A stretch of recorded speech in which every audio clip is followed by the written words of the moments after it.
This is The Guide Gals, a modern, wedding-focused podcast by the experts at Here Comes the Guide. I'm Chelsea, a designer and inspired creative who's probably racked up over 2,500 hours on Pinterest and the friend who's going to shoot it to you straight. And I'm Caroline, a social media manager who is obsessed with dogs as ring bearers and will inevitably cry over your wedding video. We've seen it from all sides. We've been brides, planners, bridesmaids, and have worked with standout brands throughout the industry. Think of us as an extension of your wedding party and hang out with us as we share the ins, outs, ups, and downs of the road to I do. Hey everyone, welcome back to the podcast. It's just me, Caroline, today. Last week you heard from Chelsea all about different tips from our friend Emily who sent those in. So it was such a good episode and I'm excited to be the one chatting with you today. There are kind of two different reasons why we're doing these solo episodes. One is because Chelsea is away this week. Chelsea is in Chicago visiting wedding venues, which is such a fun part of our job at Here Comes the Guide that you don't always get to hear about, but we do get to go visit some of the wedding venues in different areas, which is such a unique part of our job. So she's having fun there, left me here in Pennsylvania. But another reason is also because we are just coming out of engagement season. In case you don't know, engagement season in the wedding industry typically runs from like December through January, takes a little pause, and then ramps up again around Valentine's Day. It's typically a pretty busy time for us, so it's nice to have a little bit of a slower session, chat about some specific topics, and then we'll jump back into the regular swing of things. Because it's been a busy season, that also means that these solo episodes are going to be audio only. In case you don't know, we also have a YouTube channel. So if you watch us there, you know. But if you don't, we do have a YouTube channel where you can see our faces as we talk on all of our subjects on a weekly basis. Obviously, except for last week and this week, but it is the Here Comes the Guide YouTube channel, which is where we work, and that hosts our Guide Gals podcast channel. All right, well, if you clicked on today's episode, you kind of already know what we're going to talk about. But to explain it a little bit further, we're going to talk about elopements, redo weddings from 2020, and any other unique celebrations, which does sound like a wide variety of things. All of this, though, stems from one question that we got regarding circumstances that require a later date for a wedding reception or celebration. That could be from the pandemic or for other reasons, so there's a lot to unpack here, so let's jump in. In all of this, I think it's important for us to define some of the terms for today. So things like elopement, that could mean different things to different people. A lot of times when we think elopement, you could think just two people who are going to Vegas and have a witness and that's it. But it also could include having 15 of your closest friends and heading up to Acadia National Park, which honestly sounds like a dream to me. That's also the same for small weddings. There's a lot of different numbers you see out there that define small weddings. Typically, we see these as under 50 people. For some people, it's under 25. For some people, it's under 10.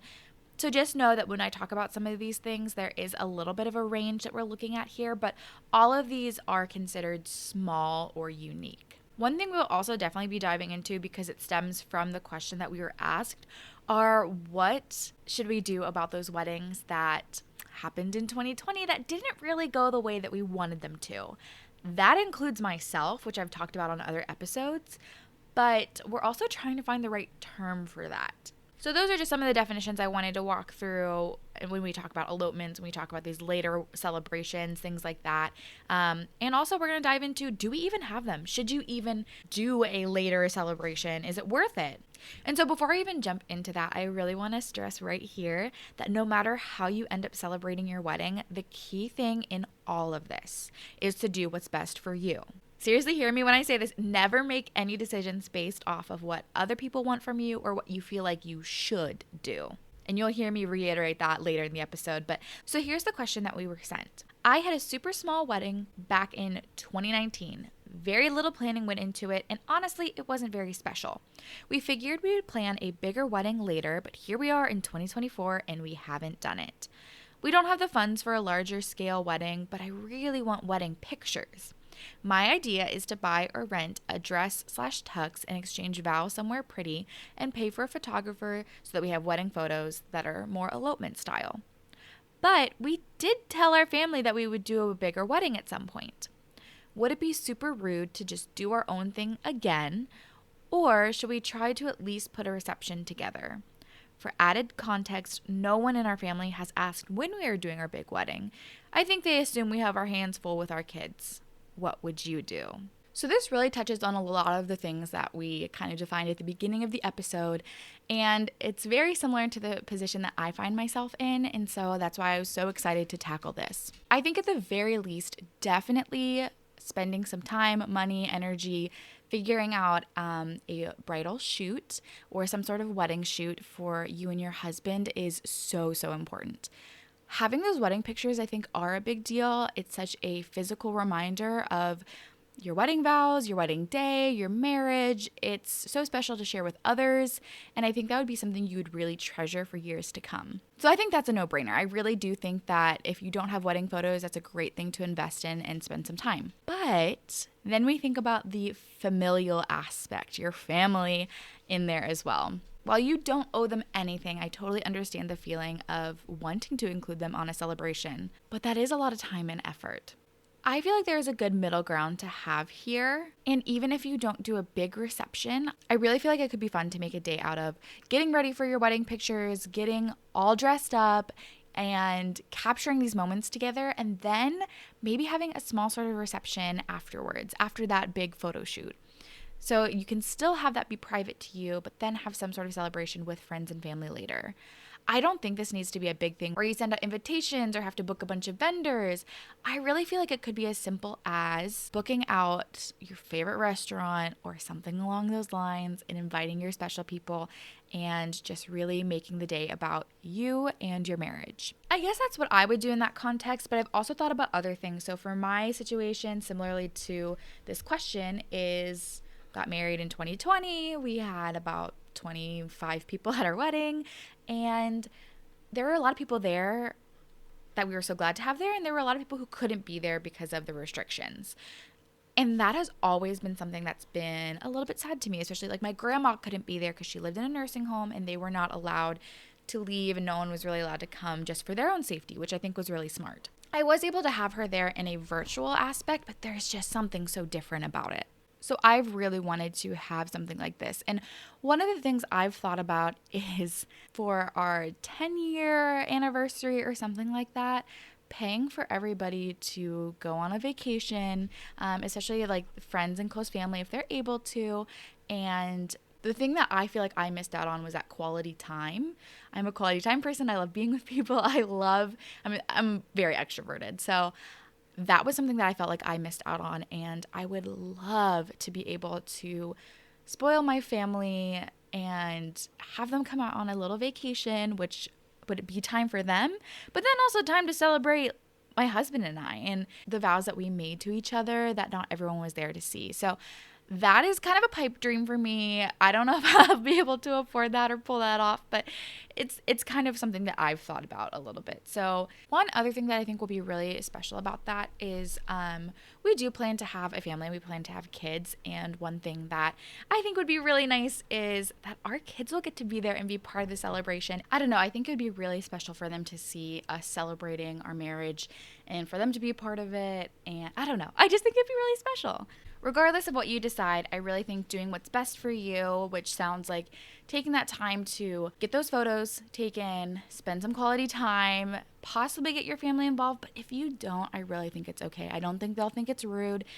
It's truly what is best for you. And at the end of the day, it's not about them. It's about you and your family. Going through just a couple of other thoughts and questions that came up that were either submitted to them or things that I've thought about are vow renewal venues. You may find that some venues have experienced this or have special packages for this. I think it would be really cool to figure that out. And that also reminds me of this idea of pop-up weddings that's been very interesting. I don't think I would necessarily do a pop-up wedding, but the idea of one is that there is kind of this quick turnaround where you go, you set up quickly, you have your celebration, you tear it down, pack it up, leave, and then someone else comes in. So you have a short time slot, but you can kind of do things rapidly, quickly, have a shorter rental, and it's definitely more cost effective. I think it could be interesting for people who want to do these later celebrations. And let us know if you have further questions about pop-up weddings. We'd be happy to answer them. Okay, the next question, is destination a good idea? Now, this is something that might be interesting, like destination weddings could be a good idea for these because it does weed out a higher guest count and it ends up with people who really want to celebrate you. Like it's really going to weed out the people who are just in it because, you get some free food, some dancing. I'm not saying that's always the case, but the people who do make it for destination weddings are putting in a good amount of effort and really do want to be there to celebrate you. They're going to make it work. And you get a good vacation or some good time out of it. I would probably try and as much as possible to spend more of our budget around helping people get there instead of doing like a big venue or other higher costs, but it is still a higher cost option, so you'll definitely want to weigh that out. Okay, how to handle invitations. That's something that I think is a very interesting part of this. Is it more low-key than a wedding in this way? Can you save money by skipping the formal details? I really do think yes. I think with this, you have a little bit more leeway. People aren't going to expect anything big and drastic. The only caveat I would make to that is if you choose to go the destination route, you kind of do need to be cognizant of the time frame and people's planning. So I would still send out invitations if you're doing a destination style later celebration. But if not, I think you can be kind of a little bit more casual with your invitations. Another question is, are there reception only packages? Like I talked about before, some people only were able to have ceremonies and were not able to have receptions. And so you might be looking for something to just host a nice dinner party at a nice venue to celebrate and then skip the ceremony stuff. I think this is a great option, and I really do think you should ask some venues about this. And there definitely are venues out there that do reception-only packages. This also might be a good place to look into restaurants or other options that you may not look into for a traditional wedding celebration, but you might be able to swing it for this later celebration. I keep calling it later celebration. I don't know if that's actually the term I want to land on, but just that's where I've landed so far. Which is kind of the next question we were asked. Is there a name for this type of event besides vow renewal? And the reason we hesitate to call them vow renewals is because sometimes there is some superstition around vow renewals that they're actually kind of detrimental in a way. I see that as superstition, but other people have, I think, more experience with feeling that way. But as I was saying with later celebration, that's just kind of the word I've landed on. What would you call it? Please let us know what you would call this. I still have no idea. Vow renewal doesn't sound right because I feel like vow renewal is more indicative of renewing the ceremony part, like redoing the ceremony and the vows. But you may not actually just be doing that. You might just be doing a reception where you're celebrating. I don't know. There's a lot of different details that you can keep or subtract. So I think vow renewal isn't the right term. I'm still calling it later celebration. I don't know. Lastly, how would you handle telling family you aren't doing a big wedding after all? I really think we're in the clear with this because my family hasn't asked. It doesn't sound like the person who's asking, their family hasn't really asked them. I do think there's a lot of understanding for things that went on in the change of plans, and ultimately, it's about you. It's not about what they want. It's about you. And if they try to make it about what they want, well, then maybe even more reason not to do a celebration like that. If they remember or even ask, I think it would be a simple conversation to say, we really thought so, we wanted to, but now our priorities are a little bit different. And we've just decided that that's not for us right now. Because it's not about them, it's about what's best for you. And I cannot keep saying that enough. Truly, through any sort of wedding planning process, it's about you. It's not about expectations from anybody else. But I'm also a huge fan of clear communication, and so I think that is also a great way to go about it, just to be very clear, very upfront, keep the details really small so that if they do have pushback, you can say, well, cool. Maybe you wouldn't say it like that. All right, I think that's everything that I have for today. Just talking briefly about elopements, later celebrations, and other unique festivities. If you have further questions about this, please let us know. I'm still weighing a lot of this, and I'm sorry I didn't give clear-cut instructions because I do think there's a lot of leeway in this, and it does depend on the couple, on the family, and just how you're feeling. If you're still dead set on a celebration and you want to do a full-on wedding, do it. If you want to do a destination style, do it. If you've decided against doing a later celebration or anything at all, totally fine.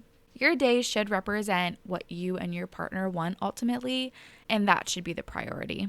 If you have any questions about today's episode, please let us know. You can go to our website, theguidegalspodcast.com, and fill out one of our forms to ask about pop-up weddings, to ask about, okay, but what about this detail with a small wedding or elopement? We'd love to answer those there. You can also head over to our socials at the Guide Gals Podcast on Instagram and at the Guide Gals Pod on TikTok. Leave us some questions in the comments, in the DMs, wherever you want, and just let us know what you're thinking about this episode or any of the others. And while you're there, give us a follow. Also, you can subscribe to us on YouTube. It is the Here Comes the Guide channel that hosts the Guide Gals podcast, so you can watch us there. And as always, you can find our podcast wherever you get yours. Thank you so much for listening. It's such a huge support of our podcast, and we love chatting with you guys every week. Share this episode with anyone you think would enjoy it. And until next time, cheers!